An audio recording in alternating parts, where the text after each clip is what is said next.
Hello നമസ്കാരം. എല്ലാവർക്കും ജാഷി വയനാട് സ്റ്റോറീസിലേക്ക് ഹൃദയപൂർവ്വം സ്വാഗതം.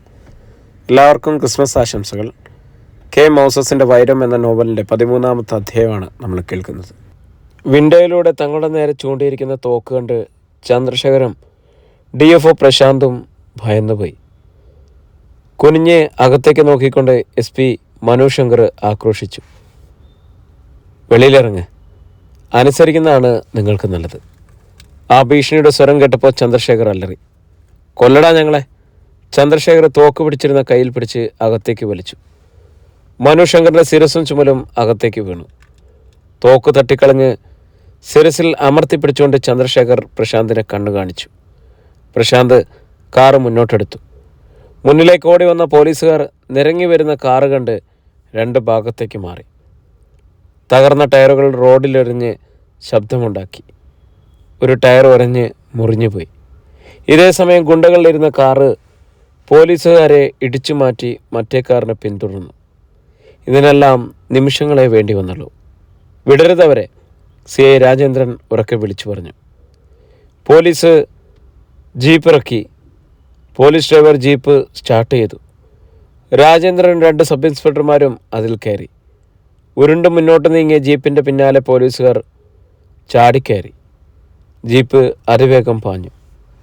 മനു ശങ്കറും ചന്ദ്രശേഖറും മൽപ്പിടുത്തം നടത്തുകയായിരുന്നു. ഡോർ തുറന്ന് മനുവിനെ വെളിയിലേക്ക് തള്ളാൻ ചന്ദ്രശേഖർ നടത്തിയ ശ്രമങ്ങളൊന്നും വിജയിച്ചില്ല.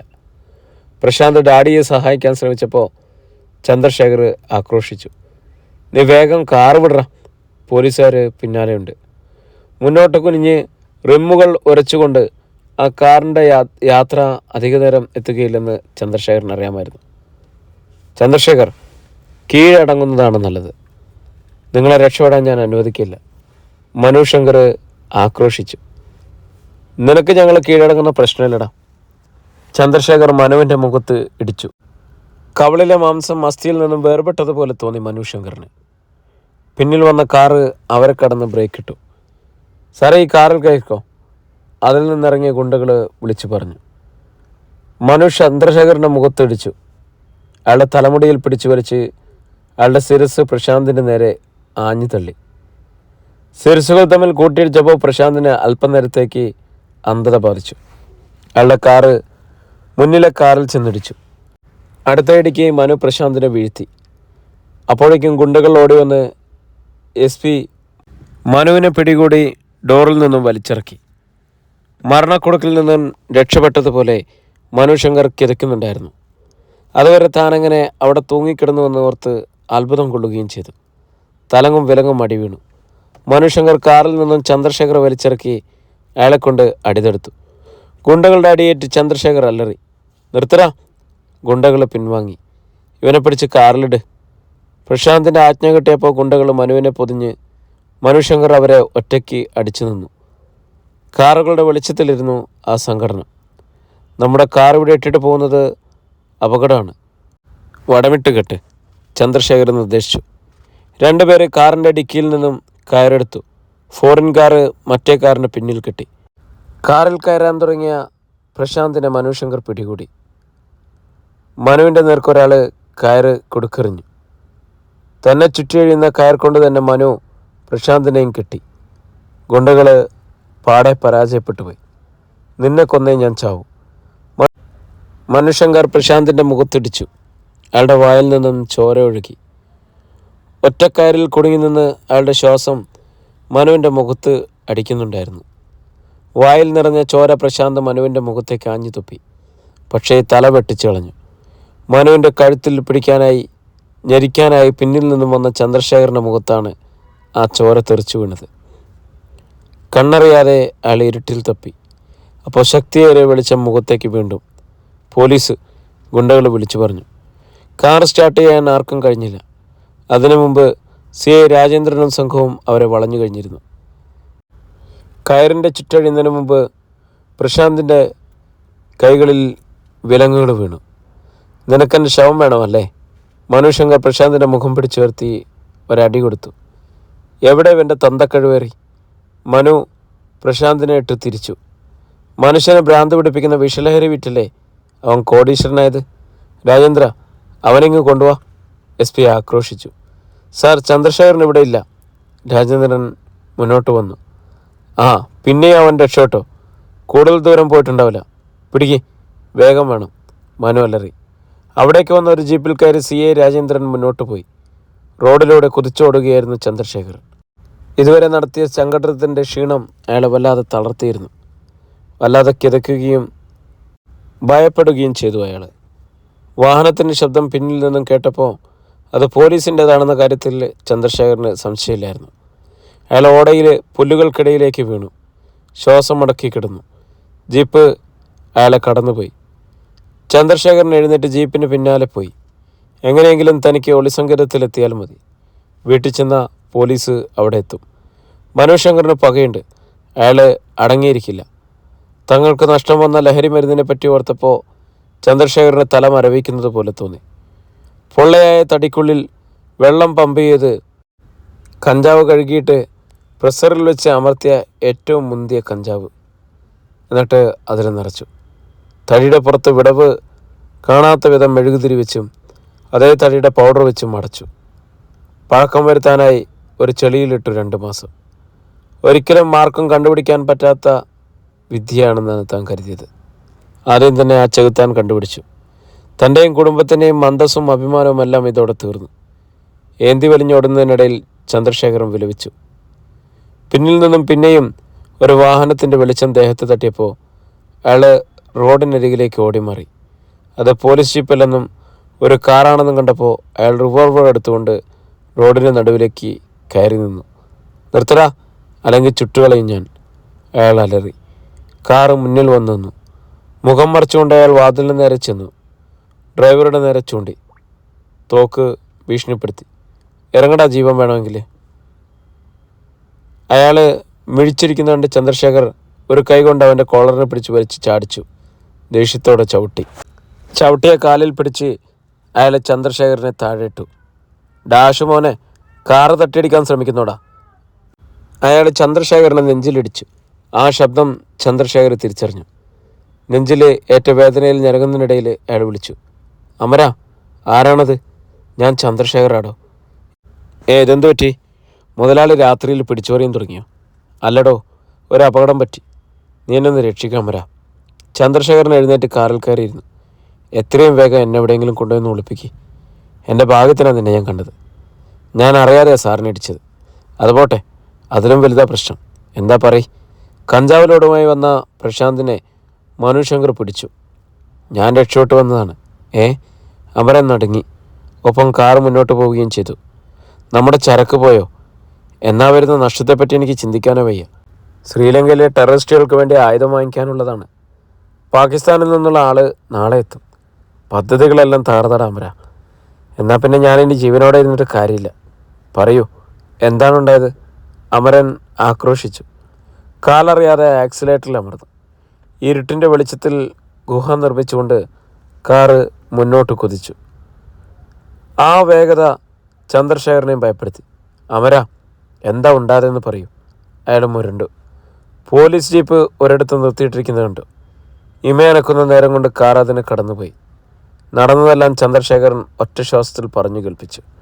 അതിനുശേഷം അയാൾ പറഞ്ഞു, അമര, എങ്ങനെയെങ്കിലും എൻ്റെ മോനെ രക്ഷിക്കണം. ആ ചരക്ക് തിരിച്ചെടുക്കണം. എനിക്ക് പ്രതീക്ഷയില്ല. നിനക്കെന്തെങ്കിലും ഉപായം തോന്നുന്നുണ്ടോ? നമ്മൾ ഇതുവരെ ചെയ്തതിൽ നിന്നും ഏറ്റവും വലിയ ബിസിനസ്സാണിത്. ഇത് നഷ്ടപ്പെട്ട എത്ര കോടിയാണ് തുലയുന്നതെന്നറിയാമോ?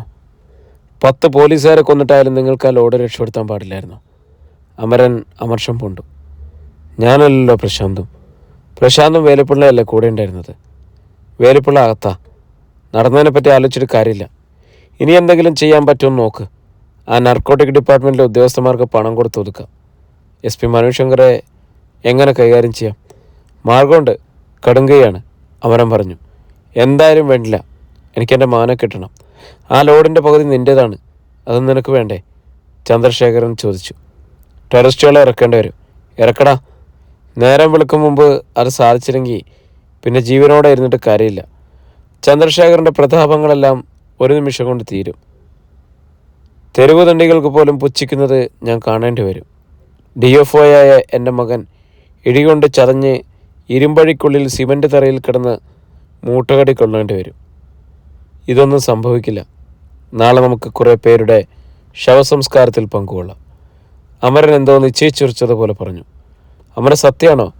ചന്ദ്രശേഖർ വിശ്വാസമാകാതെ അമരൻ്റെ ചുമലിൽ പിടിച്ചു കുലുക്കി. സത്യം. അയാൾ അവർക്ക് വാക്കുകൊടുത്തു. കാറ് നിർത്തി അമരൻ വാക്കിട്ടോക്കിയിൽ ഏരിയൽ വലിച്ചു നീട്ടി. അതിലൂടെ ആർക്കൊക്കെയോ നിർദ്ദേശം കൊടുത്തു. ചന്ദ്രശേഖർ ശ്വാസം അടക്കി പിടിച്ച് അതൊക്കെ നോക്കിയിരുന്നു. ചന്ദ്രശേഖരെ പിടികിട്ടിയില്ല. SP മനു ശങ്കറും പോലീസുകാരെയും കൂട്ടി ചന്ദ്രശേഖറിൻ്റെ ബംഗ്ലാവിലേക്ക് പുറപ്പെട്ടു. ചന്ദ്രശേഖർ അവിടെ എത്തിയിട്ടില്ല എന്ന് വാച്ചർ പറഞ്ഞത് വിശ്വാസമായില്ല. ഗേറ്റ് കടന്ന് മുറ്റത്ത് ജീപ്പ് നിന്നു. ബെല്ലടിച്ചപ്പോൾ വാതിൽ തുറന്നത് ദീപയാണ്. അവൾ അതുവരെ ഉറങ്ങിയിട്ടില്ലെന്ന് ആ മുഖം കണ്ടാൽ അറിയാം. മനുശങ്കറിനെ അവൾ രൂക്ഷമായിട്ടൊന്ന് നോക്കി. എന്തു വേണം? മിസ്റ്റർ ചന്ദ്രശേഖറിന്, അതായത് നിന്റെ കള്ളക്കടത്തുകാരൻ ഡാഡിയെ. മനു പറഞ്ഞു. ഡാഡി ഇവിടെ ഇല്ല. സെർച്ച്. മനു പോലീസുകാർക്ക് നിർദ്ദേശം കൊടുത്തു. അവരെ അകത്തേക്ക് പോയി. നിങ്ങൾ ഞങ്ങളെ മനഃപൂർവ്വം അപമാനിക്കാൻ ശ്രമിക്കുകയാണല്ലേ? ദീപ ചോദിച്ചു. നിങ്ങളുടെ അഭിമാനം എത്രയുണ്ടെന്ന് ഞാൻ കണ്ടു കഴിഞ്ഞു. ഒരഭിമാനി ലോക്കപ്പിൽ കിടപ്പുണ്ട്. ആര്? പ്രശാന്ത്. എന്തിന്? അത് നീ നേരം പുലരുമ്പോഴേ അറിയൂ. ഇപ്പോൾ എനിക്ക് വേണ്ടത് ചന്ദ്രശേഖരനെയാണ്. പോലീസുകാർ തിരിച്ചു വന്നു. ഇവിടെ ഇല്ല sir. Sorry for the disturbance. Manu അവളോട് പറഞ്ഞിട്ട് തിരിഞ്ഞു നടന്നു. ജീപ്പ് അതിവേഗം പാഞ്ഞുപോയി. ചന്ദ്രശേഖരൻ്റെ ഓഫീസുകളുള്ള എല്ലായിടത്തേക്കും പോലീസിനെ അയച്ചിട്ടും SP കാത്തിരുന്നു. ഓരോ സ്ഥലത്തു നിന്നും വയർലെസ് മെസ്സേജ് വന്നുകൊണ്ടിരുന്നു. ഫോൺ മണിയടിച്ചു. മനു അറ്റൻഡ് ചെയ്തു. SP മനു ശങ്കർ. ഞാൻ ചന്ദ്രശേഖറാണ്. ചന്ദ്രശേഖറിൻ്റെ ശബ്ദം മനുവിൻ്റെ കാതിലെത്തി. നിങ്ങൾ കീഴടങ്ങുന്നതാണ് നല്ലത്. മിസ്റ്റർ മനു, എൻ്റെ മകനെയും എൻ്റെ ലോഡുകളും വിട്ടുതരിക, അല്ലെങ്കിൽ നിൻ്റെ അച്ഛനും അമ്മയും കൊല്ലപ്പെടും. ചന്ദ്രശേഖർ ഭീഷണിപ്പെടുത്തി. വാട്ട്? മനു അലറി. അവരെൻ്റെ അടുത്തുണ്ട്. ഞാൻ അവരെ തീയിലിട്ട് ചുടാൻ പോവുകയാണ്. മനുശങ്കർ അത് കേട്ട് തരിച്ചിരിക്കുമ്പോൾ ഇലക്ട്രിക് ഡ്രില്ല് പ്രവർത്തിക്കുന്ന ശബ്ദം കിട്ടും. അയ്യോ കൊല്ലല്ലേ മോനെ മനു. അച്ഛൻ്റെ അമ്മയുടെയും ശബ്ദം SP മനു ശങ്കർ കേട്ടു. ചന്ദ്രശേഖർ, മനു അലറി. ചന്ദ്രശേഖറിൻ്റെ ഭീഷണി വീണ്ടും മുഴങ്ങിക്കിട്ടു.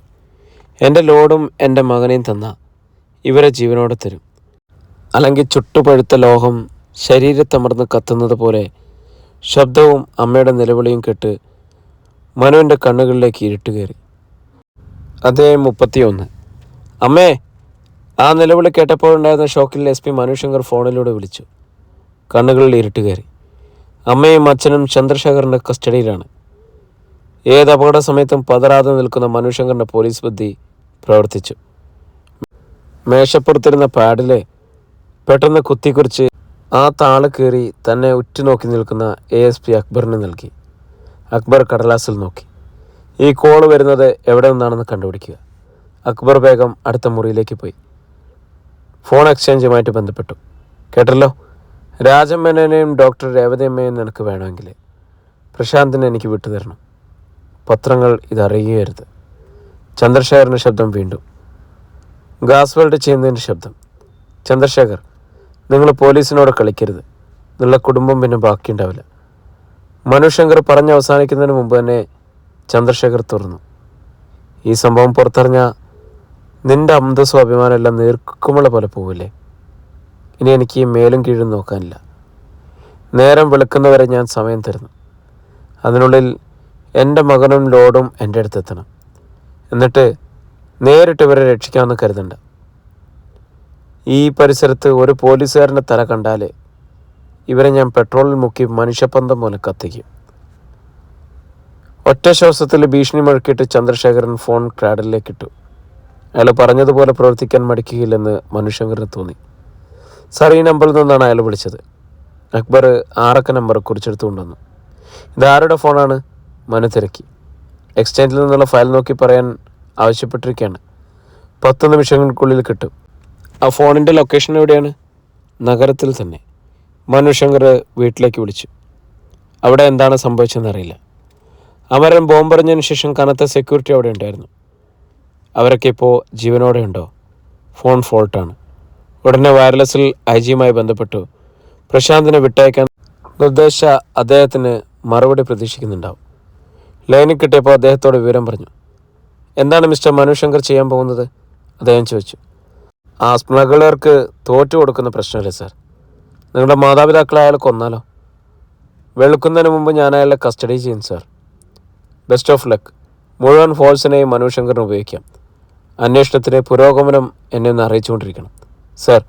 മനു വയർലെസ് ഓഫ് ചെയ്തുകൊണ്ട് എഴുന്നേറ്റു. ട്രക്കിൻ്റെ ടയറുകൾ കാറ്റുകുത്തി കട്ടപ്പുറത്ത് കയറ്റു. യാതൊരു കാരണവശാലും ആരും അത് കടത്തിക്കൊണ്ടുവരുത്. CA വിളിച്ച് നിർദ്ദേശിച്ചു. സർ.